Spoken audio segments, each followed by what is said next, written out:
Halo kelas, selamat bergabung di kelas farmakologi. Pelajaran yang sangat kita gandrungi dan kita kagumi. Dan untuk kali ini kita akan membahas tentang pengantar farmakologi.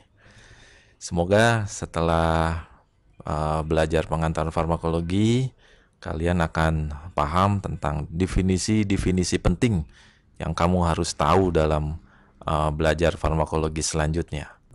Kalau kita lihat kata farmakologi ini berasal dari dua kata yang berasal dari bahasa Yunani, yaitu farmakon yang berarti obat dan logos atau logi yang berarti ilmu. Jadi dalam singkatnya, farmakologi adalah ilmu yang mempelajari tentang obat-obatan. Tapi nggak sekedar gitu aja, kita juga akan mempelajari bagaimana sifat-sifat dari obat tersebut, bagaimana bentuknya, bagaimana sediaannya, ya, bagaimana cara pemberian obat, bagaimana perlakuan tubuh kita terhadap obat, dan efek apa yang ditimbulkan obat terhadap tubuh kita. Nah, sekarang apakah yang dimaksud dengan obat? Obat adalah zat yang berasal dari tanaman atau bagian tertentu dari hewan atau zat kimia yang dalam takaran yang tepat.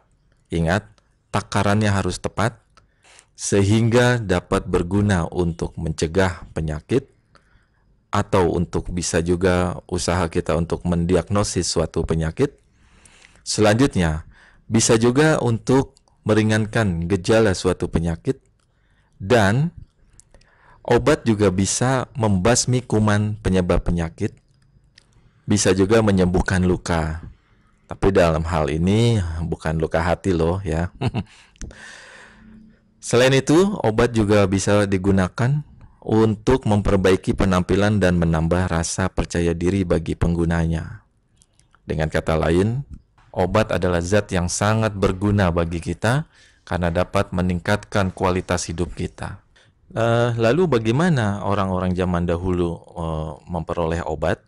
Zaman dahulu obat yang digunakan sebagian besar berasal dari tumbuh-tumbuhan atau dari tanaman dan umbi-umbian. Mereka menggunakan beberapa bagian dari tumbuh-tumbuhan, baik daun, batang, kulit pohon tertentu, atau bahkan akar dan umbi dari pohon tersebut. Dengan pengalaman yang mereka peroleh secara turun-temurun dari generasi sebelumnya, penggunaan tumbuh-tumbuhan untuk dibentuk menjadi obat terus-menerus diturunkan ke generasi berikutnya. Sehingga sekarang dikenal sebagai obat tradisional atau yang kita sebut herbal atau jamu. Nah, cabang farmakologi yang mempelajari pembuatan obat yang berasal dari bahan alami seperti tumbuhan atau bagian tertentu dari hewan, selanjutnya akan dilakukan uji penggunaan. Itu disebut atau dikenal sebagai farmakonosi. Namun, seiring berkembangnya zaman, penggunaan obat-obat tradisional semakin terdesak dengan ditemukannya obat-obat baru yang lebih modern. Abad 20 merupakan tonggak sejarah dari ditemukannya berbagai jenis obat sintetis. Diawali dengan penemuan obat asetosal, lalu disusul dengan penemuan obat-obat antibiotik golongan sulfonamid dan penisilin di sekitar tahun 30 sampai tahun 1940. Dan ini tak lepas dari perkembangan atau ditemukannya jenis-jenis penyakit infeksi yang pada saat itu banyak terjadi, sehingga membutuhkan obat-obat baru yang lebih poten. Memang bukanlah hal yang mudah untuk dapat menciptakan suatu obat yang dapat digunakan untuk menangani suatu penyakit. Kita harus melakukan berbagai jenis penelitian dan percobaan yang tidak main-main.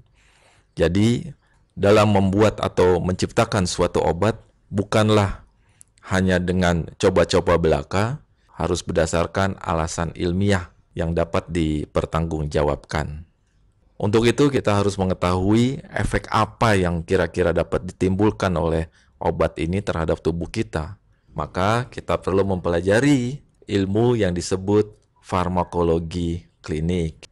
Sedangkan untuk upaya kita mencegah atau mengobati penyakit, itu akan dibahas dalam cabang ilmu farmakologi selanjutnya, yaitu farmakoterapi. Jadi jelas di sini ya perbedaan antara farmakologi klinik dan juga farmakoterapi. Selain obat juga dapat memberi manfaat bagi tubuh kita, ternyata obat juga mempunyai dampak buruk apabila digunakan dalam dosis atau takaran yang tidak tepat. Ada efek yang dapat merugikan bagi tubuh kita, yaitu obat bersifat racun bagi tubuh kita. Dan ini jelas sangat merugikan dan kadang berakibat fatal. Untuk itu kita harus juga mengetahui bagaimanakah obat bisa bersifat berdampak racun bagi tubuh kita. Dan ini dibahas nanti pada bab tentang racun, yaitu toksikologi. Next, sekarang apa yang dimaksud dengan farmasi? Farmasi merupakan ilmu yang mempelajari tentang bagaimana cara kita untuk membuat, memformulasikan, menyimpan, dan menyediakan obat. Dengan demikian, dengan adanya bidang farmasi ini, maka cara memperoleh obat dan juga cara penyediaan dan penyaluran obat dapat berlangsung dengan tepat. Oke kelas, kali ini kita telah mempelajari berbagai definisi terkait farmakologi. Jangan lupa dipelajari lagi buku yang kamu peroleh dari guru kamu di sekolah. Dan jangan bosan untuk belajar. Sampai jumpa di pembahasan berikutnya. Terima kasih.